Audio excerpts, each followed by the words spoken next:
வணக்கம். அருள்ஞான ஒளி சேனலுக்கு உங்களை அன்புடன் வரவேற்கிறேன். நாங்கள் இந்த தடவை பெரிய டூர் தான் போட்டிருக்கிறோம். எங்கே போக போகிறோன்னா முதல்ல பெங்களூர் தான். ஜனவரி மாதம் 12ஆம் சென்னையிலேருந்து காலையில் 7:25க்கு டபுள் டக்கல் ட்ரெயினில் தான் நாங்கள் பெங்களூர் கிளம்பினோம். மதியம் 1:15க்கு பெங்களூர் கேஎஸ்ஆருக்கு வந்து சேர்ந்தோம். ரயில்வே ஸ்டேஷன்லேயே லாக்கரில் லக்கேஜை வச்சுட்டு அங்கேயே மெட்ரோ ட்ரெயினுக்கான வழி இருக்குது. நாங்கள் மெட்ரோ ட்ரெயினில் கேஎஸ்ஆர் பெங்களூர்லேருந்து நேஷ்னல் காலேஜில் வந்து இறங்கிட்டோம். நேஷ்னல் காலேஜிலேருந்து தொட்ட கணபதி டெம்பிளுக்கு 1 கிலோமீட்டர் தூரம்தான். மெட்ரோவில் வந்து ட்ரெயினுக்கு ஒரு பேர் வந்து 20 ருப்பீஸு. நாங்கள் அங்கேருந்து கொஞ்சம் தூரம் நடந்து வந்தோம். நடக்கணுன்றதுக்காக மத்தியானம் லஞ்சு சாப்பிடாதனால வித்யாதி பவனில் வந்து டிஃபனை சாப்பிட்டுட்டு கொஞ்சம் தூரம் நடந்து போனோம். கொஞ்ச நேரத்துலேயும் கோயில் வந்துடுச்சு.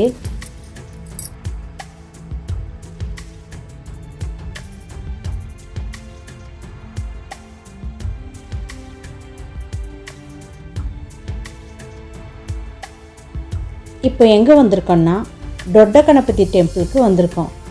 இந்த கோயிலில் வெண்ணையாலான தனித்துவமான விநாயகர் சிலை இருக்குது. 4 ஆண்டுகளுக்கு ஒரு முறை சிலையை உருவாக்குறதுக்கு சுமார் 110 கிலோ வெண்ணெயை பயன்படுத்துகிறாங்க. 4 வருட சுழற்சியின் முடிவில் சிலையை உடைச்சி பக்தர்களுக்கு வெண்ணெயை பிரசாதமாக கொடுக்குறாங்க. விநாயகர் சிலையோட மிகவும் அற்புதமான அம்சம் என்னென்னா, வெண்ணெய் ஒரு தடவை கூட உருகுனது கிடையாது. கோயில் நடை திறப்பு காலையில் 6:30 மணிலேருந்து மதியம் 12:30 மணி வரைக்கும், மாலையில் 5:30 மணிலேருந்து இரவு 8:30 மணி வரைக்கும் கோயில் நட திறந்திருக்கோம். நாங்கள் மதிய நேரத்தில் வந்துட்டோம். மதியம் 3:30 மணிக்கு வந்ததுனால சாமியை உள்ளே போய் தரிசனம் பண்ண முடியல. கதவு துவாரம் வழியாக தான் நாங்கள் பார்த்தோம். பிரம்மாண்டமான விநாயகர் சிலை பார்க்குறதுக்கு ரொம்ப அழகாக இருந்தது. நீங்களும் ஒரு தடவை வந்து விநாயகரை தரிசனம் பண்ணுங்கள். ஒரு 4 ஸ்டெப்பு நடந்த உடனேவும் பசவன்குடி புல் டெம்பிள் வந்துடுது. வாங்க புல் டெம்பிளுக்கு போகலாம்.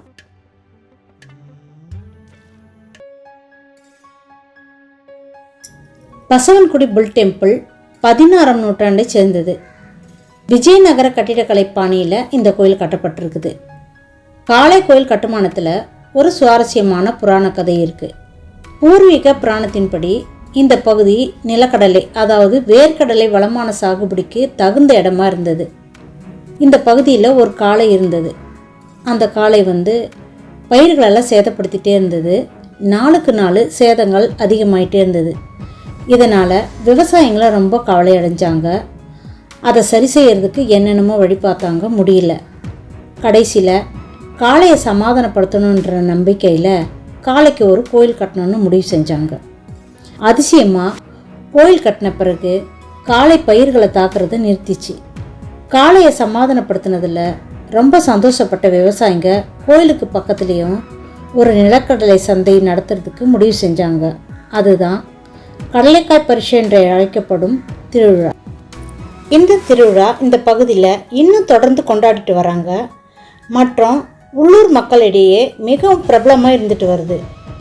இந்த திருவிழா பாரம்பரியமாக நவம்பர் மாதம் கடைசியில் தான் கொண்டாடுறாங்க. விவசாயிங்க முதல் அறுவடையான வேர்க்கடலையை நந்தி கோயிலுக்கு முதல்ல வழங்குறாங்க. அதுக்கப்புறம் சந்தைப்படுத்துகிறாங்க. நந்தி சிலை ஒற்றை கிரானைட் பாறையில் செதுக்கப்பட்ட பிரம்மாண்டமான ஒற்றைக்கல் நந்தி சிலை. உலகத்திலேயே மிகப்பெரிய நந்தி சிலையில் ஒன்று 14 அடி உயரத்தில் அமைச்சிருக்காங்க. பார்க்குறதுக்கு ரொம்ப பிரமிப்பை ஏற்படுத்துது.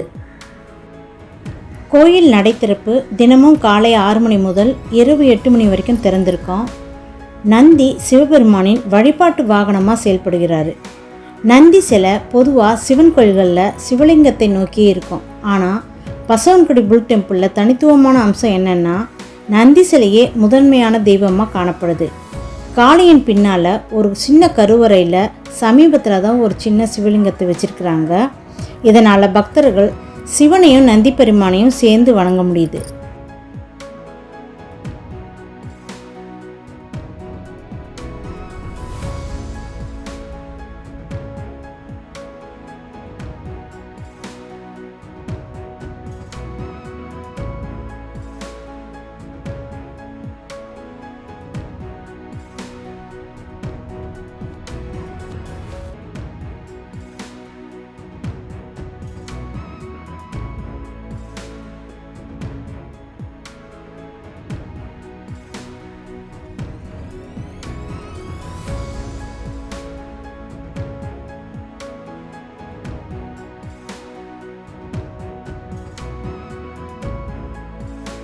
இங்கே இருக்கிற பார்க்கில் வேர்க்கடலை சந்தையை அப்படியே சிலைகளாக வடிவமைச்சிருக்காங்க. பார்க்குறதுக்கு ரொம்ப அழகாக இருந்தது. குழந்தைகளுக்கு ரொம்ப பிடிச்சமான இடமா இருக்கும். நீங்களும் ஒரு தடவையாவது இந்த டொட்ட கணபதி டெம்பிளுக்கும் டொட்ட பசவன்குடி டெம்பிளுக்கும் வந்து சுவாமியை தரிசனம் செய்யுங்க. அடுத்து எங்கே போக போகிறோன்னா குக்கே சுப்பிரமணியா டெம்பிள்.